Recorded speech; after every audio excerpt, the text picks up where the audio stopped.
another Patreon request. We got Le Joueur du Grenier.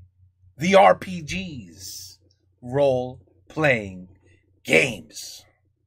My favorite, if I'm being honest. If the game was good. My favorite. If the game sucked, no, it was not my favorite. But, yeah, there were some very good RPGs, and there's some very terrible RPGs. And I'm sure our friend, he's going to show us the terrible ones.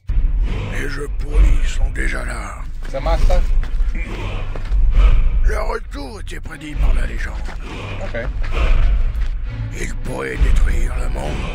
Okay. Mais il y en a un qui le redoute. Son langage grossier a déjà vaincu plusieurs jeux. Son nom est Georges Grenier, enfant de Gion. Fils de pute.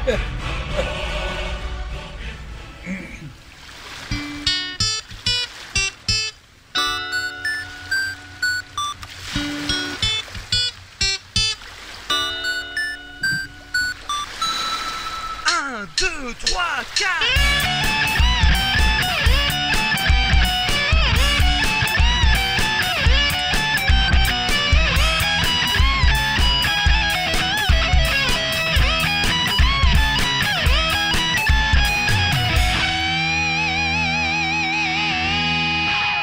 Il a perdu beaucoup de poids. Le temple des anciens sages demeure des anciens sages. Tu as fini ton entraînement, Joueur du Grenier, enfant de Gion. Maintenant, il est temps pour toi de prouver ta valeur. Regarde, enfant de Gion, c'est ce immortal sur le Mega Drive. Entraîne ton tour dessus.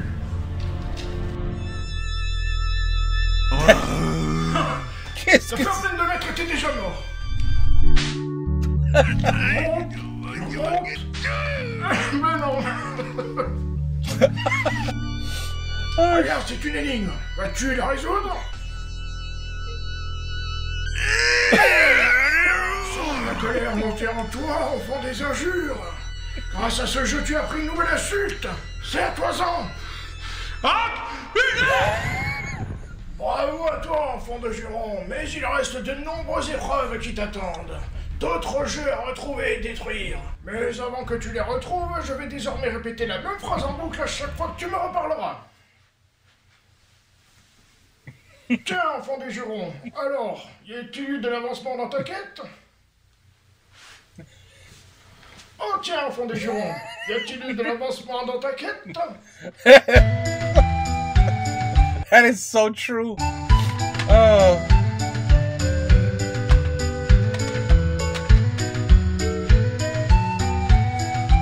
Salut tout le monde, nouvelle vidéo, et ce coup-ci, si vous l'aviez pas compris, on va parler de RPG, hein. Je sais pas si vous vous souvenez, mais dans la vidéo de Captain Planet, j'avais dit que les shoot'em up, ça me gonflait. Dans une autre vidéo, j'avais dit que les jeux de plateforme, ça me frustrait.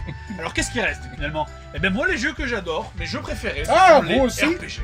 D'ailleurs, mon jeu favori est un RPG, hein, Suikoden 1 et 2 sur PlayStation, qui sont vraiment pour moi, même aujourd'hui encore, les meilleurs RPG qui existent au niveau scénario.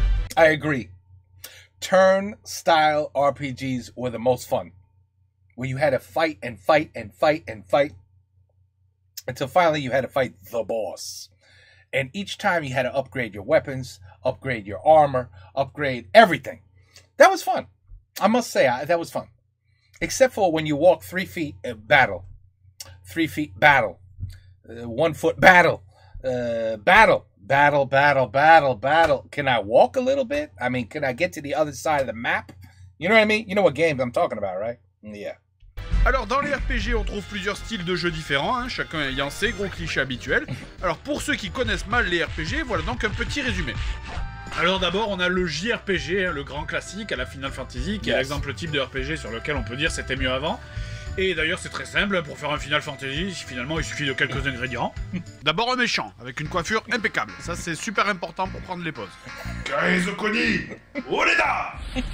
Dans l'équipe du héros, on inclura, si possible, une amie d'enfance secrètement amoureuse, mais qui est en fait en général la réincarnation d'une prêtresse seule survivante d'une civilisation millénaire disparue. Et évidemment, l'indispensable pisseuse de 15 ans qui, on ne sait pas pourquoi, part à l'aventure à moitié à poil et va À moitié à la poil, oui, sur la moindre fleur. Oui, il y a des fleurs, t'as vu?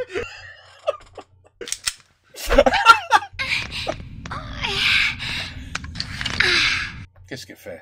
Pourquoi est-ce que tous les personnages féminins issus du truc japonais ne savent pas ramasser un objet sans faire des...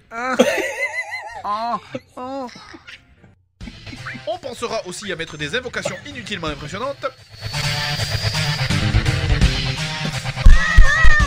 Et il faut pas oublier aussi ce qu'ils font déjà très bien, à savoir de rajeunir de plus en plus les personnages du jeu, à tel point que je pense que le scénario de Final Fantasy XVI se passera dans une crèche. Donc ensuite en numéro 2 on a le action RPG qui se mélange parfois un peu au genre de l'action-aventure comme Zelda ou comme la série des Elder Scrolls dans les trucs plus récents. Là il y a une gestion des items, il y a une gestion de l'expérience et évidemment les combats sont en temps réel. Ici aussi on doit sauver le monde et pour ça personne ne va t'aider parce que dans les RPG les gens en ont rien à foutre. Mais genre vraiment rien à foutre, tout peut arriver autour d'eux, ils en ont juste rien à branler. Hey. Troisième type, on a évidemment les MMORPG qui sont certainement le moyen le plus rapide de passer à la télé. Pour ça c'est simple, il suffit d'appeler une chaîne nationale, de leur dire que vous jouez au MMO, et avant de le réaliser, vous serez déjà sur TF1. On notera au passage que dans les MMO, les PNJ sont des gros enfoirés de sadiques.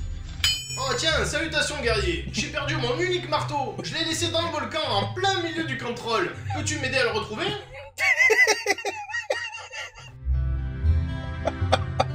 Merci étranger, grâce à toi j'ai retrouvé mon marteau. En récompense, one coin. je t'offre un marteau.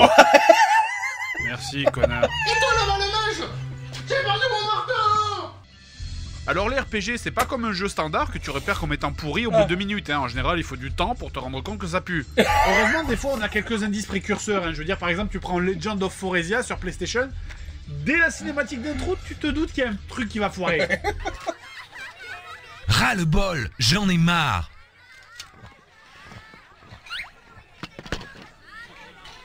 Tu es vraiment incroyable.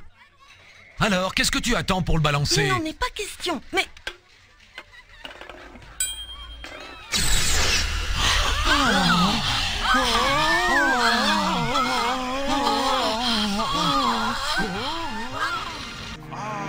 Oh, qu'est-ce qu'il joue mal, c'est incroyable. Dis donc, pourquoi tu tiens tellement à la voir? Sans déconner, l'intonation, on dirait un reportage de France 2. Regarde, attends, je remplace la voix. Coucou, tu veux voir ma bite? Et c'est pareil. Il s'agit de l'un des cristaux magiques qui furent perdus lors de la chute de l'ancien monde. Ok, c'est parti. En route pour de nouvelles aventures. Ouais. Enfin bref, donc derrière ça, pour le jeu, chacun est juge. Pour être parfaitement honnête, ce jeu, il peut être très amusant si tu joues à plusieurs, mais en même temps, il est horriblement chiant en solo. Donc voilà, j'ai choisi quelques exemples de RPG qui sont rapidement repérables comme des jeux bien chiants. Le premier, Heroes of the Land, sorti en 91, un jeu tiré de Advanced Donjons et Dragons, un jeu de rôle sur table. Donc le jeu commence par nous présenter tous les héros, on a donc une blonde, un cosplay de Vercingétorix, un Bee Gees, un nain, un grand classique, etc. Et là, le jeu nous dit préparez-vous à entrer dans Xartharoth. Look Et at these graphics. je sais pas, c'est quoi Xartharoth? Je sais pas, pour un indice? Non? Je sais pas, du genre ce que je suis censé faire là, par exemple. Putain, mais ça craint! J'ai à peine allumé la console, j'ai déjà l'impression de faire une partie de jeu de rôle avec le pire MJ du monde. Ok, donc là j'ai fini la feuille de perso de mon mage, alors concernant l'inventaire... Préparez-vous à entrer dans Xartharoth. Sérieusement, il y a qu'un seul moyen de découvrir l'objectif du jeu, c'est de le perdre. Quand tu meurs, il te dit « Vous avez échoué dans la quête du disque de Michakal ». Ah bah merci de le préciser, ça peut être éventuellement utile comme information pour le joueur en début de partie. Ah, Heroes of the Land, ça fait un peu partie de la jet set des jeux pourris, déjà, c'est moche, on croirait que le jeu a été développé pour une Game Boy, sans exagérer. Oui, exactement. Can't get no crappier than that. It does look like a Game Boy. L'arrière-plan gris et noir ne change absolument pas tout le jeu, on y retrouve d'ailleurs aussi des éléments incompréhensibles, comme ce mystérieux pot géant au début du jeu, qui ne sert absolument à rien. Alors au début j'ai voulu y aller sérieusement, j'avais même commencé à me faire une carte avant que je m'aperçoive que quand tu as une porte qui mène au sud et une porte qui mène au nord, en fait les deux t'amènent vers la même pièce, donc finalement ça sert à rien. Au niveau du système de combat, j'ai pas grand chose à dire, puisqu'il y en a pas en fait. Donc puisque en fait tu marches tout simplement vers l'ennemi et tu appuies sur B, il n'y a pas de système pour bloquer, pas de système pour parer comme dans Zelda 2, on s'en fout. Bon, donc pour revenir sur le jeu, plus précisément, on dirige un héros à la fois, héros qu'on peut sélectionner en passant par l'écran des options. chaque héros a sa propre spécificité. Hein. Par exemple, si tu prends le nain, sa spécificité, c'est de ne pouvoir toucher personne. Parce qu'il frappe pas assez loin.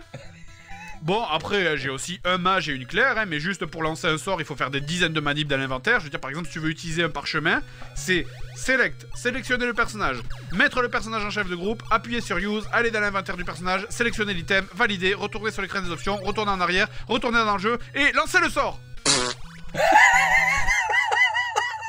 En fait, faut vraiment y jouer pour comprendre. Mais j'essaye de vous transmettre Un jeu pourri. à quel point tout le temps passé dans cet inventaire est chiant.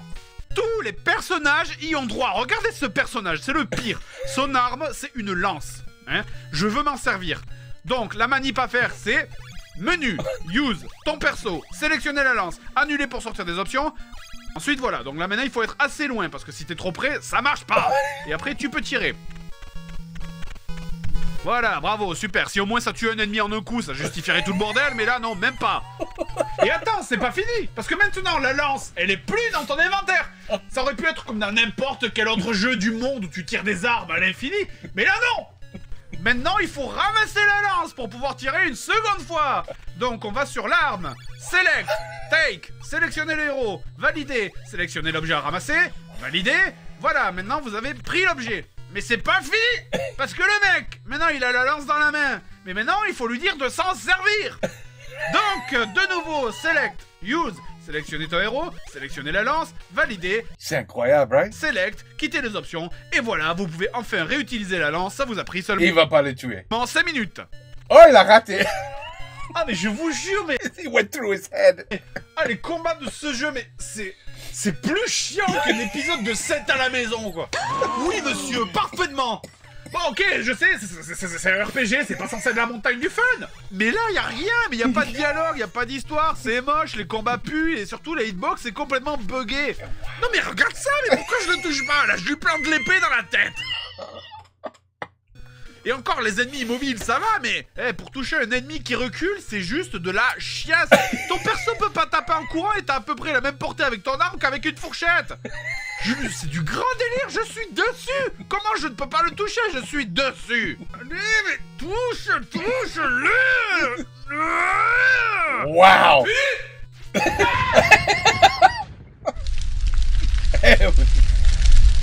It's unbelievable that these games were actually made years ago. People, the developers, they had to have a team that tested the games before they released it to the public. And those testers and developers said, c'est prêt. Release. C'est incroyable. C'est incroyable.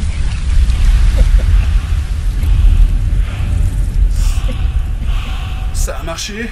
Il faut que je prévienne le vieux. Pendant ce temps, au temple des anciens sages, je sens que l'enfant de Juron essaie de... Aïe, putain. Mais contacter. Ah ben voilà, qu'est-ce que je disais. J'ai fini, je me casse, à plus. Hein? Pardon? Mon gars, il te reste encore un jeu à tester. Mets-toi bien. Oh là. Oh, Draken.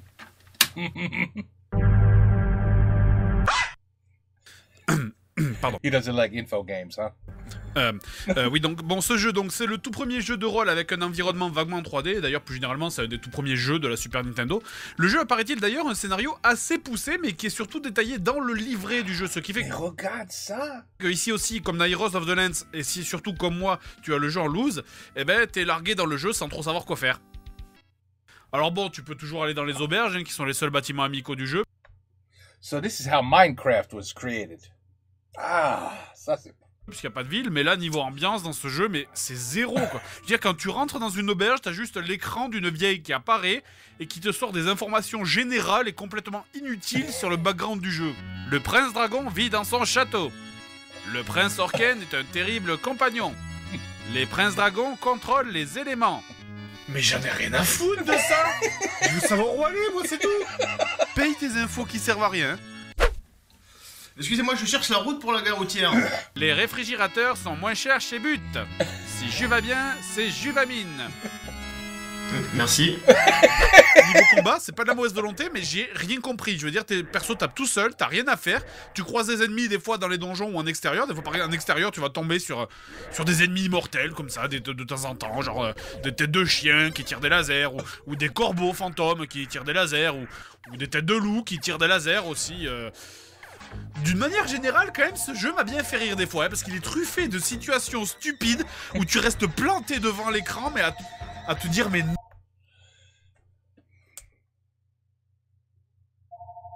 Fucking phone.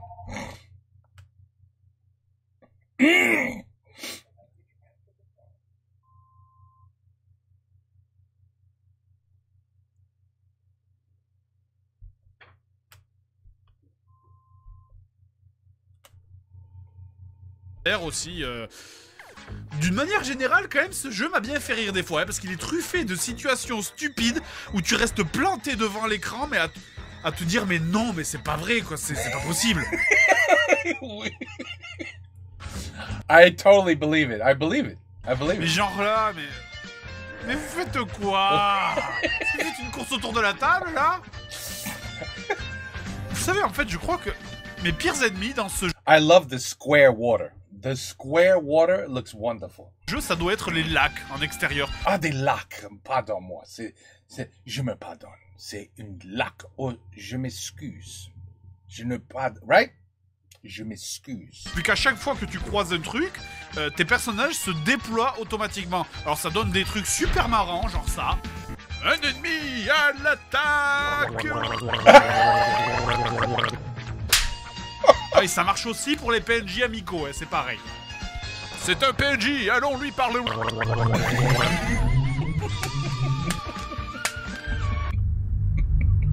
Et oh, le texte. C'est bon, ça fait 3 fois qu'on le voit, on le sait maintenant. Man, these games rough. Allô, mon jeune disciple? Est-ce que tu es prêt pour ta dernière épreuve? God dancing. Je vous hais. Ton épreuve te mènera vers Virtuality sur Saturne. Bon courage à toi, enfant du parjure. Uh-oh. Don't play that music too. Don't play it too long. Don't play that music too long. Because you know what happens if you do. Je te souhaite de réussir. C'est quoi ce bruit derrière? Vous faites quoi? Ça c'est de la méditation. Hein?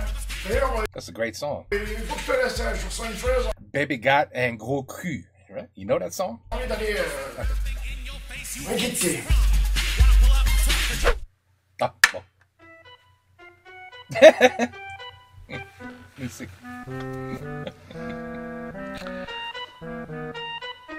Non, c'est pas une erreur, hein. C'est juste que je me suis dit que finalement j'allais plutôt filmer un pot de moutarde en plan fixe pendant 5 minutes plutôt que vous montrer Virtual Lead.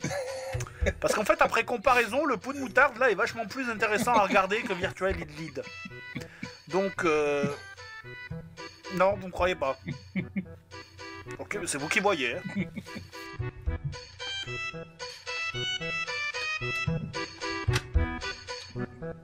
Virtual Lead sorti sur Saturn en décembre I never played this one. 95. Alors ça, c'est bien la mode de la Saturn, ça, de foutre des virtuals partout. Hein. Virtua Racing, Virtua Fighter, Virtua Cop. Enfin, je veux dire, c'est un jeu vidéo, évidemment que c'est virtuel. Bref, la série des Lead, c'est quand même une série assez vieille. Ça, c'est... Wow! Ça, c'est merveilleux. Regarde ça. Les arbres. Ils sont so realistic. Puisque le premier jeu date de 84 sur NEC. Dans ce jeu, d'ailleurs, il y a énormément de points communs, on va dire, avec la série des Zelda. Mais pourtant, le premier Lead est sorti avant le premier Zelda. Et puis bon, on va pas accuser Lead de copier juste parce qu'ils ont repris la même musique que Indiana Jones sur leur jeunesse, qu'il y a un monocle de vérité comme dans Zelda, qu'on ouvre les donjons en jouant d'un instrument comme dans Zelda, et que l'épée s'appelle la Master Sword. Ah, c'est pas suffisant comme accusation, enfin. Ce qu'on sait juste, hein, c'est qu'en général, Zelda, c'était des bons jeux, et en général, Lead, c'était de la merde. Et c'est pour ça, d'ailleurs, que ce Virtual Lead, ça sera le dernier de la série des Lead, parce qu'il a été tellement mauvais qu'ils ont tout arrêté après. Donc, après l'intro où on comprend vaguement qu'une princesse s'est faite attaquer par un fond vert, on est balancé sans explication dans le jeu, encore une fois. On donne même pas de nom à son personnage, hein, c'est cool, on se réveille simplement au milieu d'une plaine tel un lendemain de cuite, et on se met à courir comme un demeuré. Pourquoi? Est-ce que c'était une tâche insurmontable de foutre un PNJ avec une boîte de dialogue qui t'explique une ligne de scénar? Je veux dire, pourtant, le scénario de ce jeu ne doit pas être bien compliqué à expliquer, hein, ça se résume à du sauver la princesse. Attends, même Super Mario Bros avait une meilleure histoire, quoi. En plus, plus le jeu avance, plus tu ressens la profonde envie des développeurs de laisser tomber. Pour vous dire, les 3 faits à récupérer là qu'on voit dans la scène d'intro qui sont l'objectif du jeu, la première c'est super long, faut faire 4 ou 5 donjons en récupérant plein d'objets différents, etc. La deuxième fait c'est juste un seul donjon et elle arrive quand t'as tué le boss. Et la troisième, alors là, tu fous un coup de pied dans un arbre et elle descend toute seule. Ah, je veux dire, c'est... Genre le seul scénariste du jeu qui est resté dans l'équipe, il a réussi à se barrer en plein milieu du développement, tu sais. Évidemment, il n'y a aucun PNJ dans ce jeu, ni aucune ville. La princesse et toi, vous êtes les seuls êtres vivants du monde entier. Dire le seul dialogue du jeu entier, le voilà. Que hein? What? J'ai compris rien. Sérieux, même sur NES, on arrivait à faire des voix reconnaissables. Et là, on n'y arrive pas sur une Saturn. Putain de fumiste.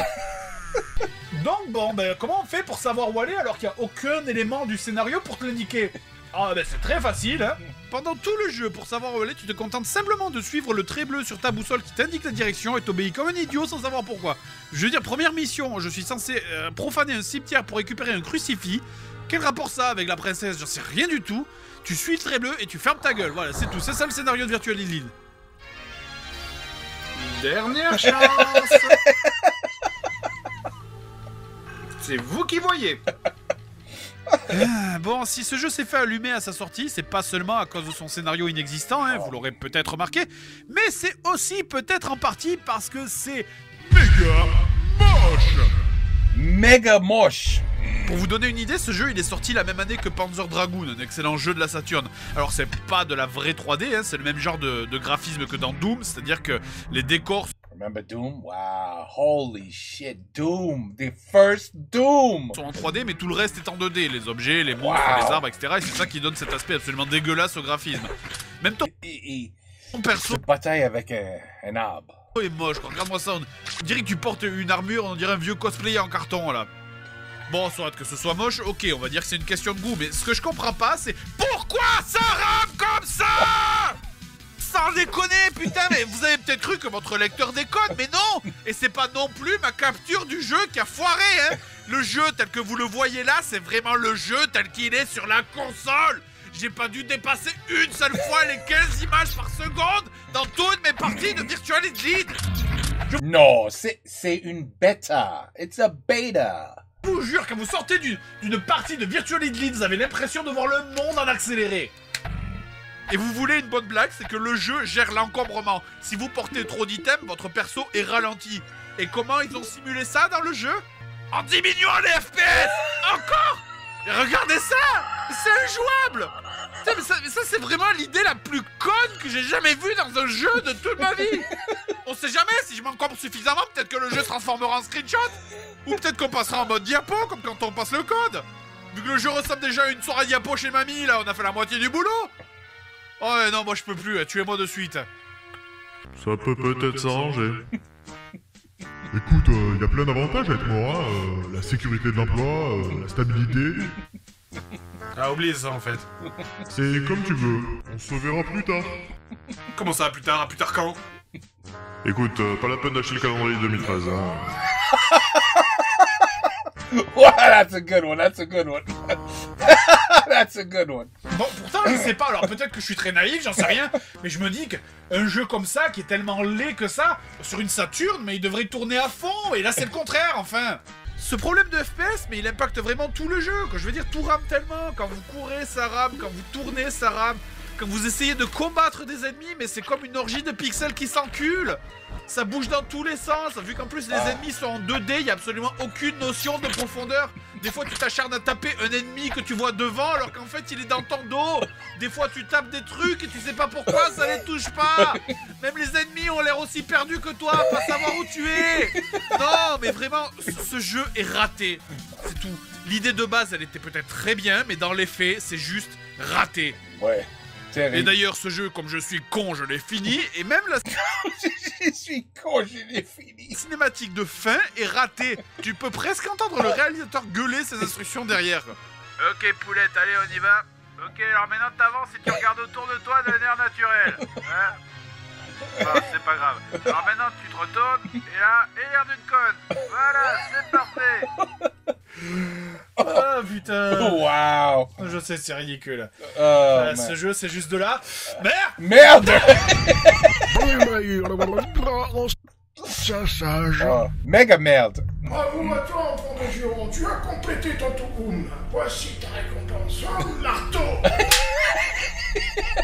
Enfin, je veux dire, grâce à ton toum et aux nouvelles insultes que tu as appris, tu pourras désormais affronter ton véritable défi.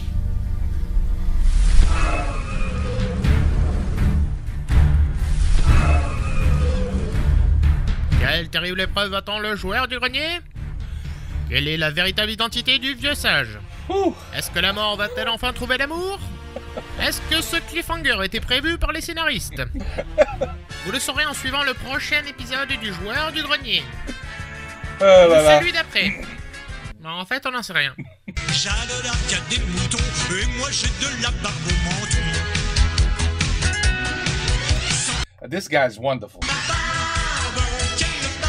The patience of a saint. I could never finish games like that. Never. I wouldn't want to. It's torture. Why does this man torture himself to play such a shitty game? That's incredible. He does it so we don't have to. So for that, I applaud you, Mr. Joueur du Grenier. I applaud you. Respect. Respect. Bon. Gamer of the Addicts, the wonderful RPGs that thankfully I never played. Thank God. Thank God. I don't remember. Were you allowed to return games to the store back in those days? If you opened the box neatly, very nicely and precise, and then said, this game sucks, I'm putting it back in, I return it for my money. Well, did they refund you? I don't remember. I don't remember. I think as soon as the plastic was removed from the box, that's it. No refund. Nope. No refund. So you were stuck with this shit. And now he's got shelves. Shelves and shelves and shelves of, I'm sure, beaucoup de merde. I don't know. But you know what? He entertains us. So it's all good. C'est parfait, actually. Perfect. This is why he's got the perfect name. Take care. Peace out. À la prochaine. Et bonsoir.